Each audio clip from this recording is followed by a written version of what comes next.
Bonjour, le but de cette vidéo est de vous montrer à quel point l'Automower du Husqvarna est facile à utiliser.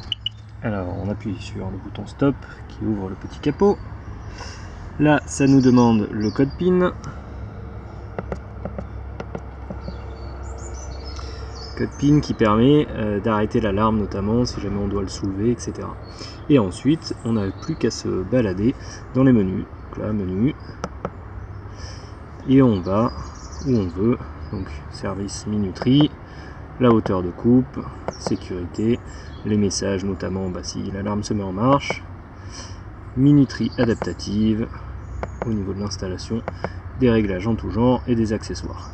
Ce qui nous intéresse nous, c'est surtout la minuterie et la hauteur de coupe, et puis éventuellement les messages. Au niveau minuterie, donc là on est dessus, on clique OK. Et là on choisit lundi, mardi jusqu'à dimanche. On peut régler deux horaires. Donc actif, on a période 1 et période 2. On peut choisir. Et après, ce qui est pas mal et assez pratique, c'est que ça nous permet ici de faire copier. Et après, si je fais copier, je colle par exemple sur tous les jours, si je le souhaite, ou que certains jours. Voilà. L'aperçu nous montre aussi quand est-ce que notre ami Automower est censé travailler.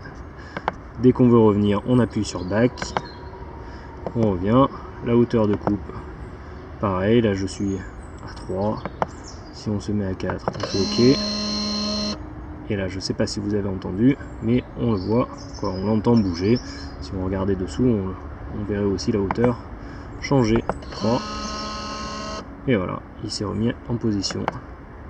Là je change. En termes de sécurité, ça nous redemande le code PIN. Voilà. On choisit les niveaux de sécurité, changer le code, etc. Les messages par exemple. Message d'erreur. Est-ce qu'il y en a eu? Voilà.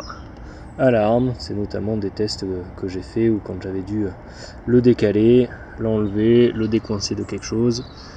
Voilà, et on revient en arrière.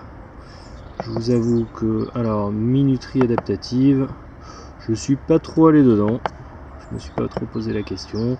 L'installation, ça concernait surtout mes amis de Husqvarna Aix-en-Provence qui se sont amusés avec. Voilà, les profils, les modes, tonte en spirale, ça c'est très sympa et ça, j'ai déjà mis une vidéo.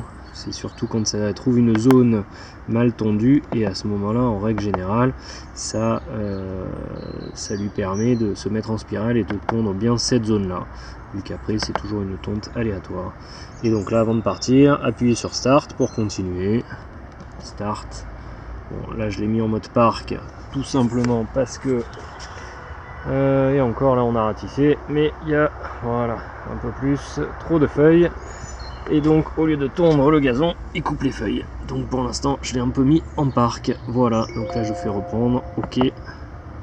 Fermer le capot pour parc. Donc je referme le capot, facile d'utilisation. Voilà, bonne journée à tous.